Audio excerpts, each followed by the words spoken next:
Hi, filmmates! Welcome to the show. Today we have a very special guest. I'm so excited to have him on the show. We have Niall Cassin, and Niall is a writer and producer from Dublin, Ireland. And believe it or not, he was in finance before he started working in production on movies such as Deadpool, Planet of the Apes, and Power Rangers. So let's welcome Niall to the show. Niall, welcome to the show. Hello, Merlin. Thank you very much for having me. Oh, we're so excited to have you. And you are from Dublin, Ireland, but where are you recording with me today? Yeah, I'm recording from West Hollywood in Los Angeles, the beautiful city of Los Angeles, USA. So, the natural question that everyone's probably listening to today is like, okay, how did you get from Ireland to LA? So, I'm going to take you back to your childhood. And did you grow up in Dublin, Ireland, right? Yeah, I grew up in Dublin, Ireland, pretty middle class upbringing with my mum and dad and brother and sister. Oh, that's amazing. And how was the movies there? Did you go to the movie theaters back then? And like, did you have a favorite movie growing up? Yeah, movies have always been a big part of my life. I think movie wise was always a way to connect with my father. He was him and my brother worked together fixing cars, and movies was that was their bond. Cars, and my bond with my father was watching movies with him. So movies were always a great escape for me as a child. And my favorite one growing up, I suppose, was always a big Indiana Jones fan. But I think as I kind of get older, I think Goodfellas is, to me, by far the best movie ever made. Yeah, so Indiana Jones, wow, adventure, action and thrills, and Harrison Ford, just there's something just so likable about him on screen, right? Yeah, no, I think like Harrison Ford. I'd watch Harrison Ford sleep for 90 minutes. He just has that. Even in not great movies, his performance is always great. And yeah, he's just so he has that presence. He has like that old school presence, like that. I think is maybe actors don't have anymore. Like kind of like Gregory Peck, kind of like Dirk Bogart, kind of. When he walks into a room, his presence fills the room. He has a charisma that I just don't think old school charisma new actors don't have. Yeah, and very interesting. Yeah, and then he also, I think he was a carpenter on the production sets before he made it. So he's got an interesting story how he made it as well. Yeah, I suppose it's just people say it's like the right time, right place, right time. But I suppose it's when preparation meets opportunity. Because I think someone he was yeah, he was working as a carpenter building sets, and someone saw him, and they got chatting and so on. But yeah, Yeah. that's how he made it. So your dad and your other brother shared the love of mechanics and cars, and you shared the love with your dad and bonding through films. And when you were a little kid, were you like? Because when I grew up, I lived far away from people. My dad retired from the Navy as an aviator, and then his hearing had hearing loss, so he couldn't be a commercial pilot. So he ended up being a park ranger, and so we lived far away from kids. Like, okay, who's going to visit and play with you and drive their child 20 miles to go play with their friend in school? So I had to resort to writing and creating stories, and we played outside a lot. I mean, I'm really kind of grateful about that because today all the kids are like, they have all this social media and they're always on their phones and stuff. They're making a lot of money really faster than like, that our generations, but so I that's when I started writing and acting, writing, directing, producing these stories to play. So imagine like you're in a small town. Did you do any plays or create stories or Yeah, no. Well, I grew up in Dublin in the '80s and the '90s, which was like it's not LA, but it was pretty like there was lots of things. I grew up in like a housing estate, so there was lots of kids and so on. Like for me, like I was always fascinated. For me, to answer that question, I was always fascinated that like movies could take you somewhere you'll never be. Movies could take you to ancient Egypt. They could take you to the Wild West. They could take you to the moon. And I always love that ability that like someone is giving me this opportunity to travel somewhere I'm never going to go. And that's what I felt. I look forward to watching a movie and see where it would take me. Like for me, it wasn't. I wasn't just sitting in my living room. I was in Indiana Jones's satchel. Like you know, like I was in the train as it sped towards the cliff. Like that's why that that's I suppose what made me love movies, and not so much I didn't think of ideas in my head, but I couldn't wait to watch a movie and see where it took me. Oh, that's brilliant. And then, did you have any master filmmakers, like, in the Criterion Collection that said, "Oh, wow, I love that movie. That's what I wanna do." Do you have any favorite Criterion movies? Like I think I was always a big fan of um, John Carpenter, who did like Halloween, The Fog, The Thing, Escape from New York, because I always loved that way. The world he created was just so he like there was just so different. Like I know he kind of stuck to kind of like horror and sci-fi, but I enjoyed. They were just so fantastical. They were just so amazing that they're like completely taken away from the normal. And again, like Steven Spielberg was amazing for that, and James Cameron. But also, I really like Scorsese. Oddly enough, he was very like realism and very gritty. But I love Scorsese. Like he has this particular like Italian American New York kind of slant on things, and I just love the way he looks at the different situations from the because I think most of his inspiration is from when he's a child, just sitting and watching. And now being a writer now, I can see a lot of my writing style and my ideas, and from being as a child and sitting and watching. Yeah, and then you said you like Goodfellas. Do you have a favorite scene, a film shot, or a favorite line from that movie? Like every line and every scene is just like a classic. And even like I have friends and I'd say something like and they'd know it's a line from Goodfellas, like we laugh about it. But I think there's a scene where Robert De Niro's he's at a bar and he's gonna kill this guy Murray's wigs. He owes money to, but he doesn't want to pay him, so he wants to kill him. And Ray Liotta is narrating over him, and there's the camera like they're in like a bar, and Robert De Niro's smoking, and the camera slowly zooms in on Robert De Niro, and like he's acting and he's doing nothing. He's just like smoking a cigarette and he's like having a conversation in his head, and you can see that he's deciding whether to kill Murray and not to kill Murray, and it's just like. How is this possible? How is this like this is and the music comes in and you're just like this is absolutely amazing acting, like sound design, music, like camera work, like everything is just absolutely it's like a perfect scene to show someone like without he's saying nothing, he's just acting, and it's as clear as day what he's thinking. Yeah, that's amazing. Scorsese, his movies, just the way he directs them and tells the stories, just a master filmmaker.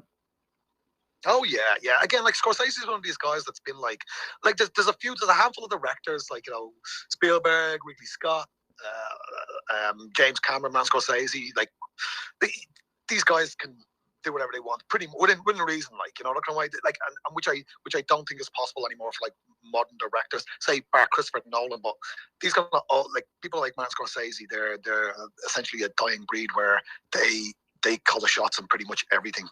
They carte blanche. Yeah, I wish they would have a program where they like I had an amazing guest, Steve Kunis, that came on, and he said that Norman Lear would take new writers in.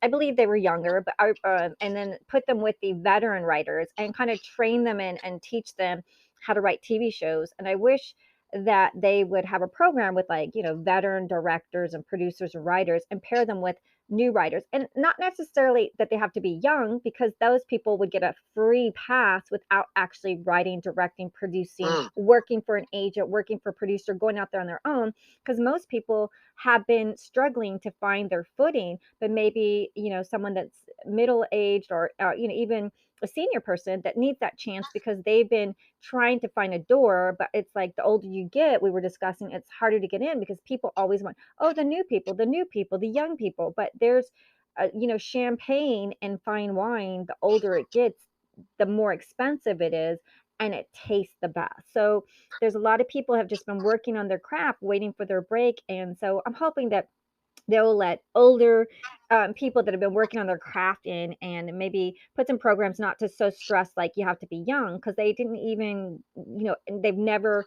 then they don't have like any probably respect for it, like they've never had to work for an agent or a producer or go out on their own, and they don't if you give them, just carte blanche without ever having to experience the hardships, then, I think it needs to have a balance, like, give some middle-aged and older people that shot because they've been having to work for people and be assistants and interns, and they've, done the hard work, and they've, those are not easy jobs at all. And so everyone deserves that door open to them as well that have been trying to get through. So I hope that they will, you know, help people that are not always in the young age position as well, to give them that shot. Yeah, no, that's a great point. And as well, older people have more life experience. I think most of my writing, for example, is drawn on my life experiences, things that's happened to me, and situations that only time gives you. But also, I think on the other side, that I don't think there's any like roadmap to get into the film industry or get into writing. Like, some people make it when they're in their 60s. Other people write spec when they're 19, and they made it. I think like there's no, because I was speaking to someone the other day, and it's like how best to get into the film industry. It's like there is no way, if you follow these steps you'll become successful, A, B, C, or D. It's just constant trial and error. But I suppose it's like learning from your mistakes and trying to improve yourself. And again, like that's where, like, like where luck or these things come in, as in luck is preparation meets opportunity. If you're not prepared, or you don't put yourself in situations where the opportunity will arise, you're not gonna make it. Yeah. And then so you're in Ireland, you're in Dublin, Mm-hmm. and you're watching these great films like Indiana Jones, and I remember the Goonies, like, because I wrote a pirate story and I lost the file, and it was one of my favorite stories. And so it's heartbreaking when you lose your stories, because like I was writing on the old first Apple, which was the square disk, and I lost the disk when it transferred to like the other computers. But so you went to college, or how did you go in the financial sector? Like, and then you.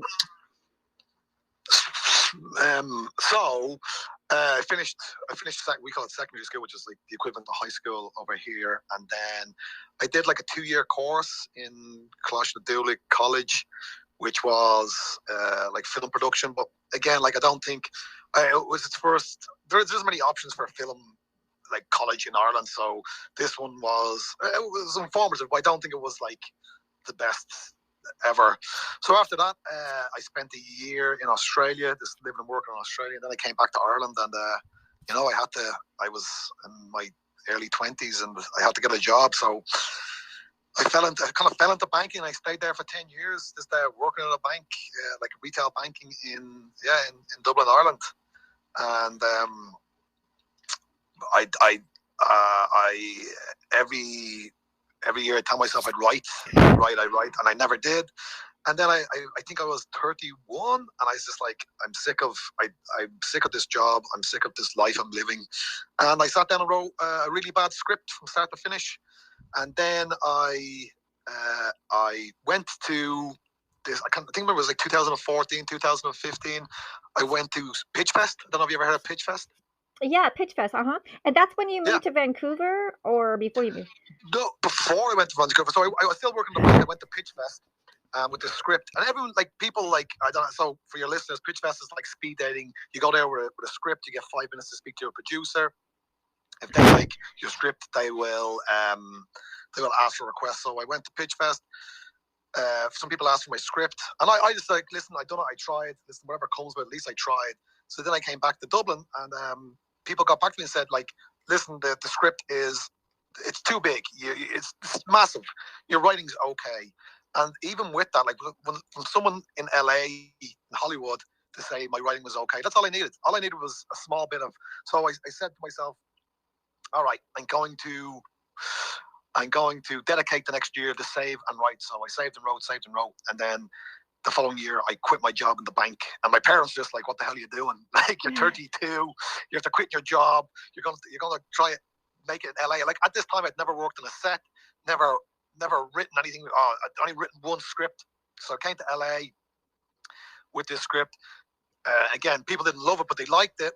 And then I was just like, oh, well, I don't think I'm going back. And when I was in LA, I applied for a Canadian working visa. So as an EU citizen, I can get a 2-year working holiday visa in Canada. So I went from LA to Vancouver, and yeah, that's when I landed in Vancouver as a temporary resident. Oh, wow. And so and that's in Canada, that's where you is that where you worked on a lot of these productions? Or is the Deadpool where how did Deadpool come about? Like, were you in Canada or did you come back to LA to work on those shows like Planet of the So Apes? so Vancouver goes by the name North Hollywood. So because of tax incentives and currency exchange, I knew about Vancouver that they filmed a lot of things in Vancouver, but when I actually got to Vancouver, I didn't realize how many things. Like Vancouver, everything is filmed in Vancouver. Absolutely everything. Like when I was there for 2 years. I worked on 40 productions. Like absolutely everything. Like maybe not the Marvel stuff, but pretty much everything else. On Netflix have massive productions there. The Sci-Fi Channel. Yeah. So as soon as I get to Vancouver, I go on Craigslist. And I didn't know anyone. I knew one person in Vancouver, and I was sleeping on his couch, but I didn't know anyone else. I didn't know anyone in the industry. So I get to Vancouver, and I look on Craigslist, and they're looking for an office PA. So I was like, well, I worked in a bank, and I understand office etiquette. Now I've never worked on a production office or a movie set before, so I'm going in just trying to bluff my way, trying to Forrest Gump my way through this, like trying to just pick up on stuff. So after about 2 weeks, I got fired from this production office job. Oh Yeah, and I've been telling people at home, and it was a pilot called Home, and it was Jerry Bruckheimer, had lots of stars, and I was telling people at home, oh, I'm working on this Jerry Bruckheimer TV show, I've made it. I was just like, so happy. And then like 2 weeks later, just like, no, clearly you don't know what you're doing. So we have to get someone in. I was like, oh no. But like we're saying about opportunity, preparation meets opportunity. And I was the first one in the office and the last one to leave because I was just like so ecstatic to have this job.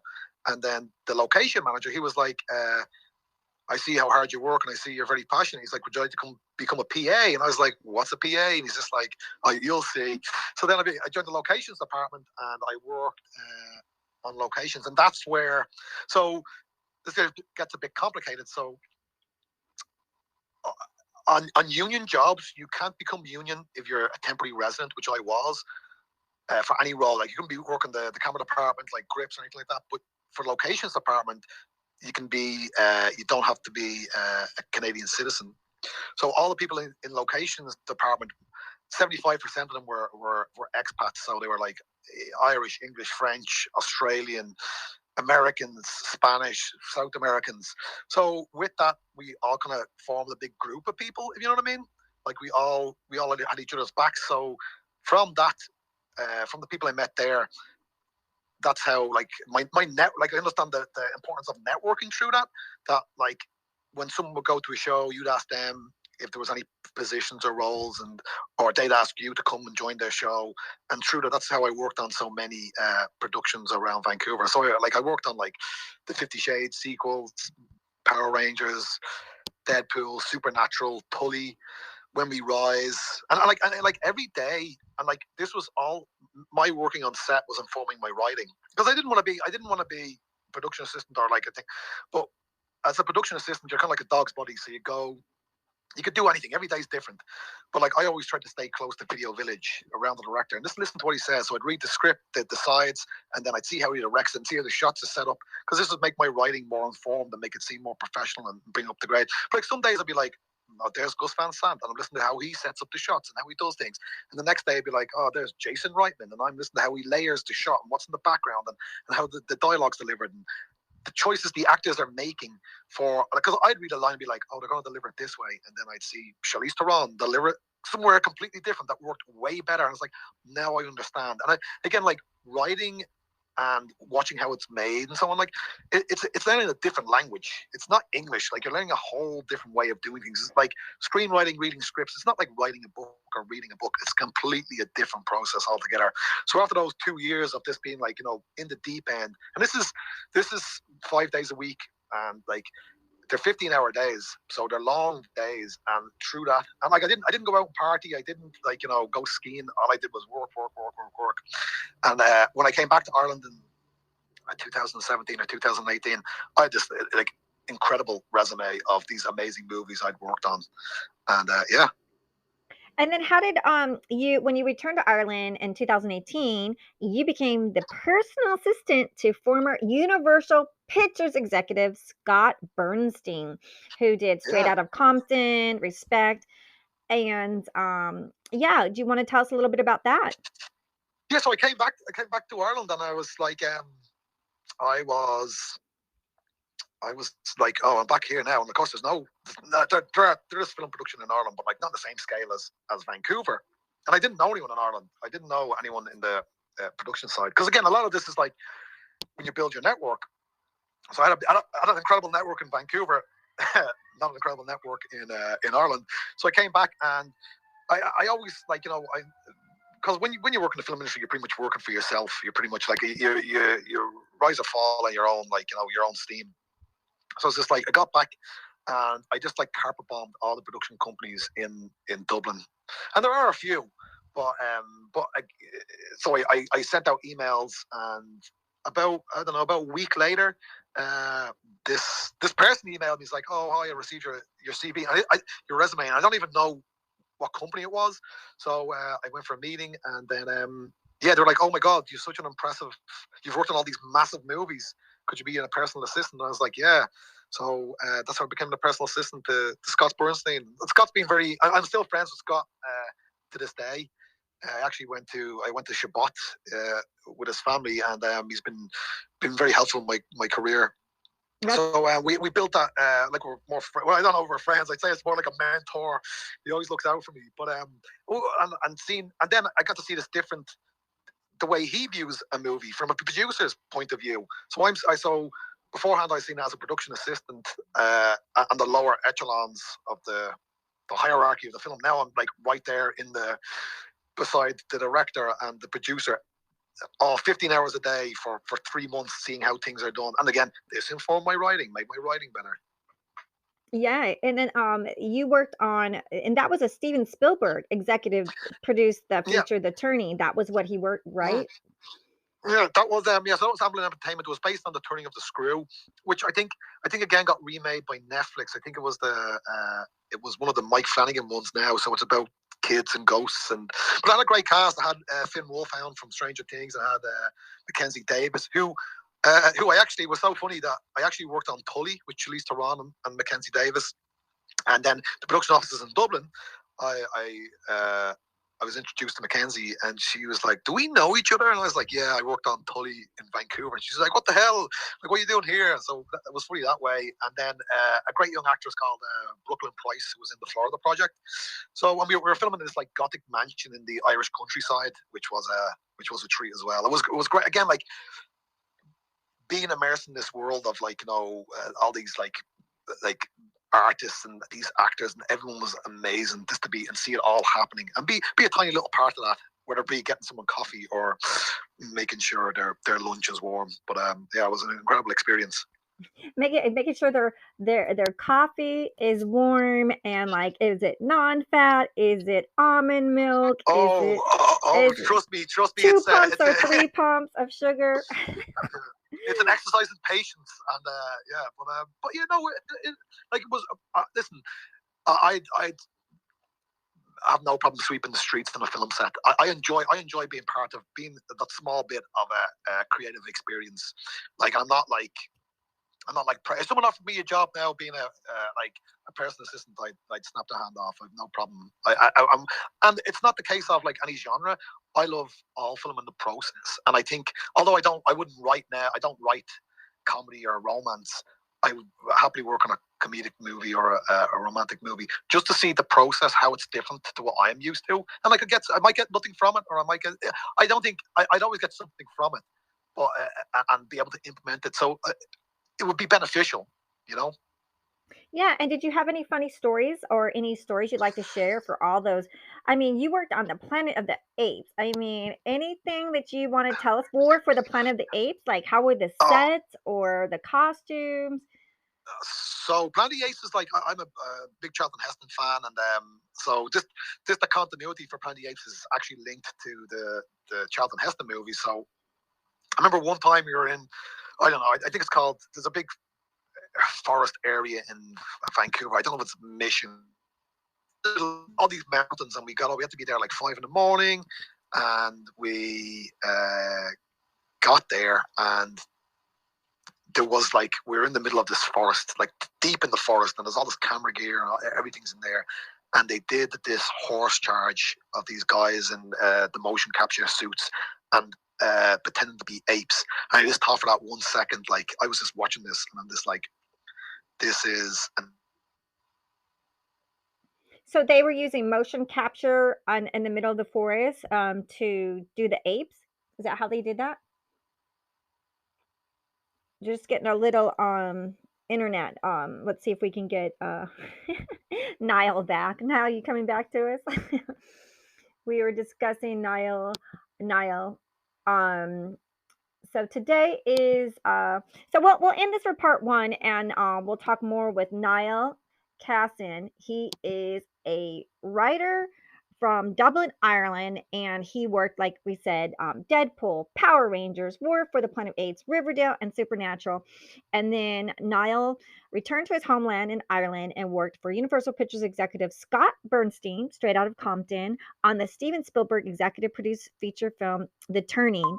And then Niall also recently worked as production assistant to Jodie Comer, Killing Eve, and Free Guy on the Ridley Scott's latest movie, and The Last Duel, Ridley Scott's latest movie, which is The Last Duel, starring Matt Damon, Ben Affleck, and Adam Driver. So we're gonna like say come back to part two so that we can have Niall finish his stories about how he became this amazing writer. Okay, so come back to part two. Thanks everyone, and if you can take a second to download the podcast, that could support the channel, and give a few seconds to give us a nice 5-star review. And if you like, you can also support us by Buy Me Coffee Sneakies or PayPal anonymous content, or even like in our YouTube channel, Storytime Fun, and check out our other podcast, Film Addicts. Thanks so much, and enchanting book readings.